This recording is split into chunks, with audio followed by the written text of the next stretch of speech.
Kita lanjutkan ayat ini. Jika kita tidak menjadi lemah.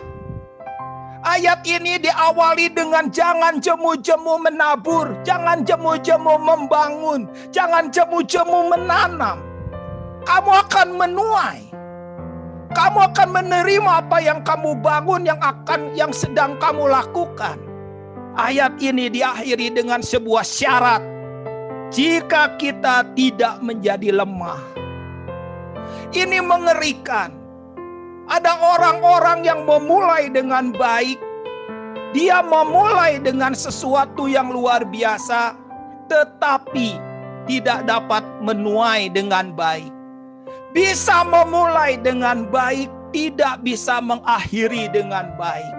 Kenapa? Karena telah menjadi lemah.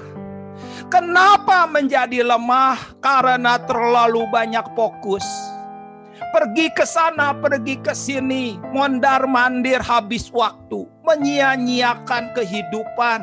Gagal ini, gagal itu, karena nggak fokus dengan yang Tuhan percayakan. Melihat pelayanan orang lain lebih keren, saudara iri, menginginkan pelayanannya, harusnya pelayanannya seperti itu, harusnya begini, harusnya begitu. Tapi Tuhan berkata, enggak, kamu yang ini saja. Setialah dengan apa yang Tuhan percayakan. Kerjakanlah dengan sepenuh hati. Karena ukurannya bukan besar atau kecil. Ukurannya bukan mewah atau tidak mewah. Ukurannya bukan jumlah banyak atau jumlah sedikit. Ukurannya bukan di panggung atau bukan di luar panggung. Ukurannya bukan kelihatan atau enggak kelihatan. Ukurannya adalah mengerjakan sampai tuntas. Kalau telur puyuh yang kecil itu menetas, jauh lebih penting dibandingkan telur burung unta yang gagal menetas.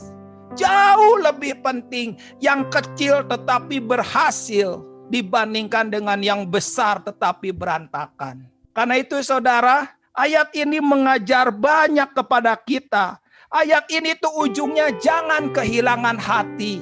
Jangan kehilangan hati. Karena itu saudara, kalau kita lihat di dalam Lukas 15. Dalam Lukas 15 itu ada 3 perumpamaan.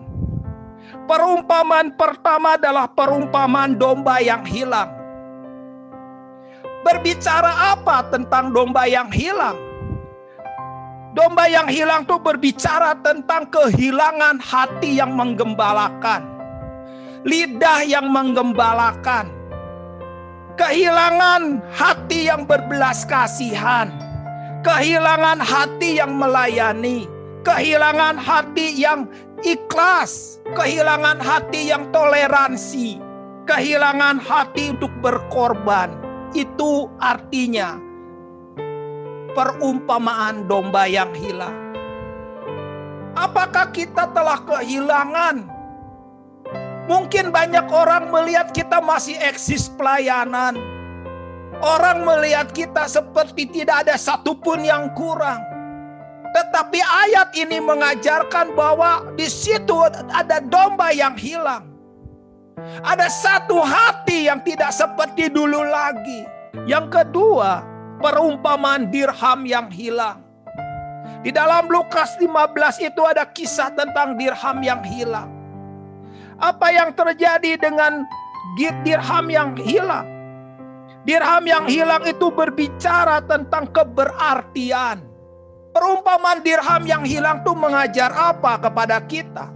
Menunjukkan betapa keberartian yang benar bukan karena mimbar, bukan karena jabatan, bukan karena kita adalah seorang hamba Tuhan, orang pelayanan, orang yang hafal lagu, orang yang kenal banyak pendeta, orang yang suaranya sangat luar biasa sehingga malaikat juga minder kalau dengar kita memuji Tuhan. Saya katakan kalau itu merupakan keberartian kita, keberartian palsu itu akan merusak hidup kita.